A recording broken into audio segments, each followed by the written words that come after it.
Things like the Superman pageant and the show we're doing today means a lot of freedom for gays. But down through the centuries, to be gay was to be silent. Gays and lesbians all grew up thinking they were the only ones in the world who thought and felt as they did. The National Gay Archives is here to change all that.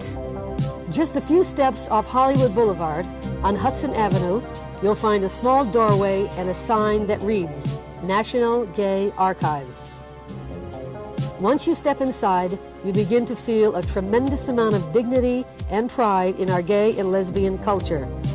The archive is the world's largest, most diversified public collection of gay and feminist publications and papers, housing over 21,000 books, periodicals, and clippings.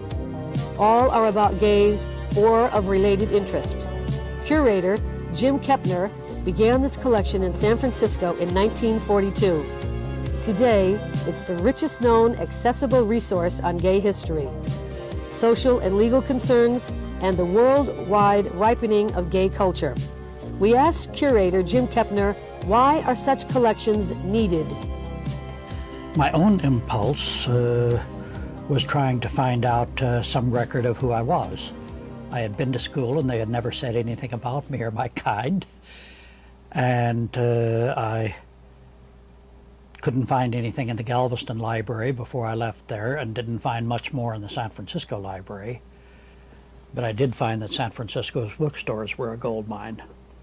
And it's to preserve our record, to understand ourselves, to get beyond the street understanding of who we are, or the psychologist's understanding of who we are, or the theological understanding, and to begin to define ourselves and to use our history in that search for self-definition.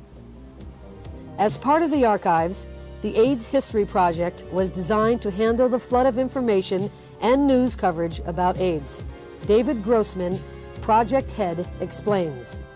First of all, we're here to collect information from around the world, from people clipping wherever, from organizations, from the media, from researchers. We will collect all data on AIDS. Secondly, we want to get this information out to people. We're open to the public to come into the archives. We do not send out information per se, although that's possible in the future. We will be hooked up to the computerized AIDS information network so people can come in and avail themselves of that system, which is normally just used by private parties. And we are setting up a public information bulletin board. When I came out here, I wanted to expand my volunteering. On a recommendation, I came by the archives and absolutely fell in love with the place. It is so tremendous a resource for the gay community, and definitely go as far as saying this is the treasure house of the gay community in this country, if not in the world.